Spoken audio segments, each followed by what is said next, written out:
9h30 pile, c'est l'heure du journal des médias de Julien Pichenet. Et une semaine après la France a un incroyable talent, c'est la Star Academy qui a présenté sa nouvelle saison devant la presse hier, dont vous, Julien Pichenet. Bien sûr. Évidemment, on y était. La 11e saison de la Star Academy débutera dans un mois, le samedi 4 novembre. Alors l'année dernière, pour son retour, le programme avait duré 5 semaines. Cette année, il durera 3 mois, c'est-à-dire que les 16 candidats passeront Noël et Nouvel An dans le fameux château de Damary-les-Lys. Et cette année, on annonce la présence d'un plus grand nombre de stars internationales que l'an dernier. En fait, le succès de l'année dernière, avec une moyenne de 4,2 millions par prime, les a peut-être convaincus. Nikos nous en a dit un petit peu plus au micro d'Europe 1. Oh oui, alors je dirais pas de façon aussi cynique qu'elles attendaient de voir ce que ça allait donner, mais oui, évidemment, elles attendaient d'avoir une bonne promotion pour que le planning soit bien goupillé, pour que voilà, tout le monde soit à sa place. Il se trouve que ça a marché la Starac, donc on verra bien. Mais vous savez, j'ai connu la Starac quand elle faisait 14 millions de téléspectateurs et je l'ai connue quand elle en faisait la moitié.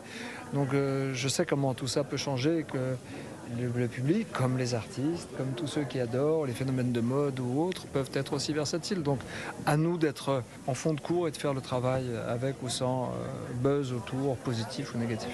Vous voulez savoir quelles sont les stars internationales qui seront cette année à la Starac ? C'est ça qu'on veut savoir. Vous voulez le savoir, Oui. Anissa ? Eh bien, je ne peux pas vous le dire parce que la production ne voulait pas communiquer la liste des vedettes de la chanson qui seront présentes cette année. Pourquoi ? Pour pas qu'on répète évidemment aux futurs candidats. En revanche, on a la liste des profs, quelques modifications par rapport à l'an dernier. Le prof de danse Yanis Marshall a quitté l'aventure. Il sera remplacé par Malika Benjeloun, une chorégraphe peu connue du grand public mais qui a déjà travaillé notamment avec Robbie Williams.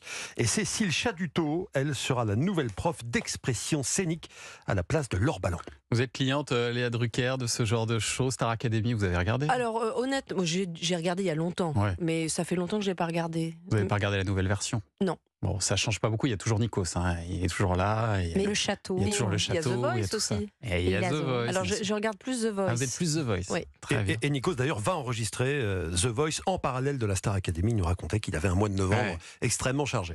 Toujours dans ce journal des médias, l'animateur humoriste américain Jimmy Fallon se moque de la France dans son Tonight Show. Et comme à chaque fois qu'il veut se moquer de la France, Jimmy Fallon apparaît coiffé d'un béret, un verre de vin à la main, vin rouge, et une baguette sous le bras avec bien sûr la chemise déboutonnée sur un torse ultra velu, des faux poils. Ça, c'est le côté Emmanuel Macron. Voilà, des faux poils en référence à cette photo d'Emmanuel Macron datant d'avril 2022 et dans laquelle le président apparaît tout poil de torse dehors. Alors il n'était pas question de poils dans ce sketch, mais de punaise de lit. Ah bah tiens. On en parle jusqu'au Rockefeller Center de New York où est enregistrée l'émission. Écoutez.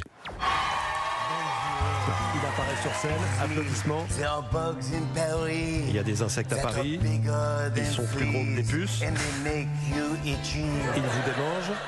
Ils peuvent être dans vos draps, donc regardez bien dans votre lit. À votre place, j'annulerai mon Airbnb. C'est bien, ça va booster le tourisme. Ça va être sympa. Ouais, alors il y a un journaliste de CNN qui est venu et qui a fait un duplex depuis Paris, pensant qu'il allait arriver dans une ville infestée de punaises de lit. Et au final, il est face caméra, il dit il n'y a rien, même dans le métro, il n'y a rien. Mais il pense à l'étranger, je pense qu'on est dans un film américain. Absolument partout. On vous entend, Léa. Mais j'ai rien dit de méchant. Non, mais allez-y. Non, j'ai dit j'aime bien l'idée qu'on peut visuellement les voir dans le métro peut-être. Oui, c'est ça. C'est fou comme idée. Elles sont autour de nous. Des punaises géantes. Alors hier a été donné le coup d'envoi du Pasteur Don 2023, une opération médiatique salutaire et de grande ampleur. C'est l'opération annuelle de mobilisation de l'Institut Pasteur pour récolter des dons et aider la recherche à lutter contre les maladies infectieuses, les maladies neurodégénératives, les cancers, etc. Pendant 5 jours, des spots sont diffusés à la télévision, à la radio pour sensibiliser le public. Au total, près de 50 médias sont mobilisés, dont Europe 1, comme nous le rappelle la journaliste et productrice Anne Barrère, qui accompagne cette campagne chaque année depuis 14 ans maintenant. Elle nous raconte que les choses n'ont cessé de s'amplifier depuis. On a démarré en 2009 avec 9 chaînes. Puis très vite, toutes les chaînes de l'NTLT sont rassemblées. Puis nous sommes allés chercher les radios. Et il y a 5 ans, on est allé chercher les chaînes, on va dire, historiques, TF1, France TV, etc. Donc aujourd'hui, on a plus de 50 médias. On a 35 ambassadeurs. C'est précieux. D'abord, les chaînes qui ont diffusé ces programmes pendant 4 jours. Et puis ensuite, ce sont les télévisions qui prennent le relais. Et sur chaque chaîne, vous verrez un représentant de la chaîne qui explique et qui fait un appel aux dons. Ici, c'est Céline Géraud, l'ambassadeur. Pour faire un don, c'est simple, pasteurdon.fr, Thomas. Et puis comme chaque jour, on termine ce journal avec l'avis des téléspectateurs. On va revenir sur la disparition de Jean-Pierre Elkabbach, ancienne grande voix, ancien patron d'Europe 1, décédé avant-hier à l'âge de 86 ans. En faisant son micro-trottoir, Alexandre Omar est tombé, figurez-vous, par hasard sur Daniel Maillot, ancien directeur adjoint de la direction d'ITélé, ancêtre de CNews, et qui avant cela avait côtoyé le journaliste à Antenne 2 à la fin des années 70. Le hasard fait bien les choses, parfois il lui a rendu hommage, écoutez. Alors si je vous dis Jean-Pierre Elkabbach, qu'est-ce que ça vous évoque ? Ça m'évoque journalisme, ça m'évoque audace, ça m'évoque culture, ça m'évoque quelqu'un qui travaillait pour la vérité. Peu importe la personne qu'il avait en face de lui, il était toujours extrêmement bien renseigné. Ses questions, il les travaillait parfaitement, parfois la veille. Il avait créé un certain type de questionnement face aux politiques.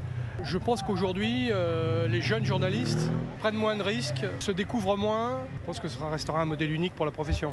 D'une manière plus anecdotique, Alexandre est aussi tombé sur des gens qui n'ont pas connu Jean-Pierre Elkabbach personnellement, mais qui avaient quand même des choses à dire. Il savait parfaitement poser les bonnes questions et mettre mal à l'aise les personnes interrogées. C'est ce qu'il faut d'ailleurs pour un vrai journaliste. Quand il était avec Marché, c'était toujours un spectacle. J'étais tout petit et franchement, c'était mieux qu'au théâtre ou au cinéma. Je crois qu'il a commencé dans les années 60 jusqu'aux années 2010, donc 60 ans quand même de présence, soit à la télé, soit à la radio, soit dans les médias. C'était quand même exceptionnel. Et qu'est-ce que vous aimiez de lui dans son style, sa façon d'être ? Son objectivité, sauf au début évidemment, et puis sa pugnacité. C'est un personnage qui disparaît, mais qui faisait partie d'une autre époque. Et je pense que maintenant, nous sommes dans un système où ces personnages n'existent plus. Elle est géniale cette phrase, hein. Son objectivité, sauf au début. Une fois que ça a correspondu plus à ses opinions, là il était objectif. C'est peut-être pour ça. Ce monstre sacré du journalisme français, c'est la formule employée hier par le président de la République, sera inhumé vendredi après-midi, donc demain après-midi au cimetière du Montparnasse. Merci beaucoup Julien pour ce journal des médias dont toutes les infos sont à retrouver dans la newsletter média, inscription gratuite sur europe1.fr.